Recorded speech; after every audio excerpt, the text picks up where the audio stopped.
में आचार संहिता हटने के बाद आज पहली बार कैबिनेट की बैठक का आयोजन किया गया। तो इस दौरान सचिवालय से कुछ ही दूरी पर दृष्टि बाधितों ने भी अपना प्रदर्शन किया। दरअसल आपको जानकारी दे दें कि पिछले 8 महीने से दृष्टि बाधित अपने लिए एक मांग कर रहे हैं और इसमें बैकलॉग भर्तियों को भरने की मांग जो है वो दृष्टि बाधितों द्वारा की जा रही है, लेकिन सरकार द्वारा उन्हें केवल आश्वासन ही दिए गए, जिसके विरोध में आज दृष्टि बाधित सचिवालय पहुंचे। लेकिन सचिवालय से कुछ ही दूरी पर पुलिस प्रशासन द्वारा उन्हें रोक लिया गया। इस दौरान दृष्टि बाधितों और पुलिस के बीच धक्का मुक्की भी देखने को मिली। प्रदेश सरकार के खिलाफ धरना प्रदर्शन करने पहुंचे दृष्टि बाधितों का कहना है कि पिछले 8 महीने से दृष्टि बाधित लगातार विभिन्न मांगों में लंबित पड़ी बैकलॉग कोटा भर्तियों को भर्ती के तहत एकमुश्त भरने की मांग कर रहे हैं, लेकिन इस पर अभी तक कोई निर्णय नहीं लिया गया है। उनका कहना है कि प्रदेश सरकार के साथ कई दौर की बातचीत भी हुई, लेकिन उन्हें केवल मीठी गोलियां ही खिलाई गई। ऐसे में दृष्टि बाधितों को एक बार फिर सड़कों पर उतरना पड़ा। जी, मेरा नाम राजेश ठाकुर है। मैं रामपुर शहर का रहने वाला हूँ।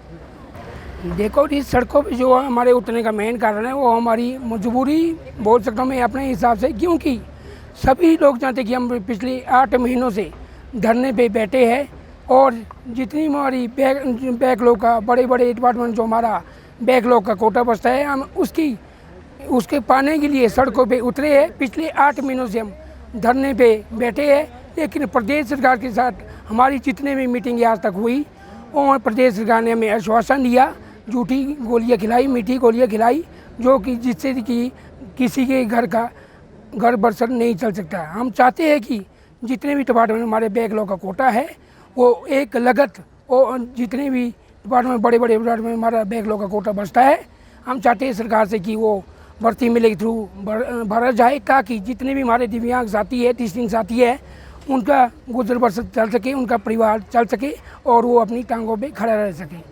वैसे तो ये 1995 में दिव्यांग अधिनियम लागू होता, तब हमें 3% कोटा मिलता था। उसके बाद 2016 में नया कानून लाया, संशोधन किया गया, तब हमें 4% कोटा, उसके बाद 4% कोटा मिलता था।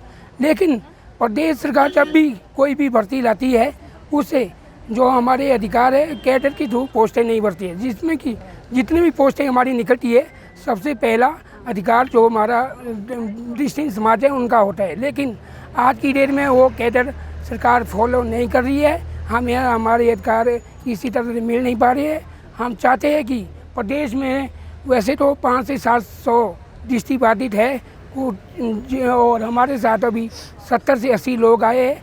हम चाहते हैं जितने हमने 70-80 लोग हैं, इनको ही एक लगत भर्ती में लिख दी, अगर उनके अधिकार दिया जाए तो ये बहुत अच्छी बात होगी।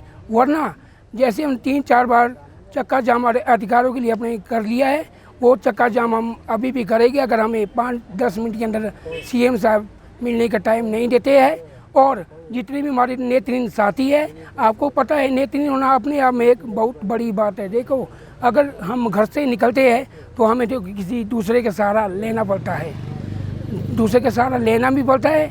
आज की डेट में किसी के साथ कोई आता भी नहीं है।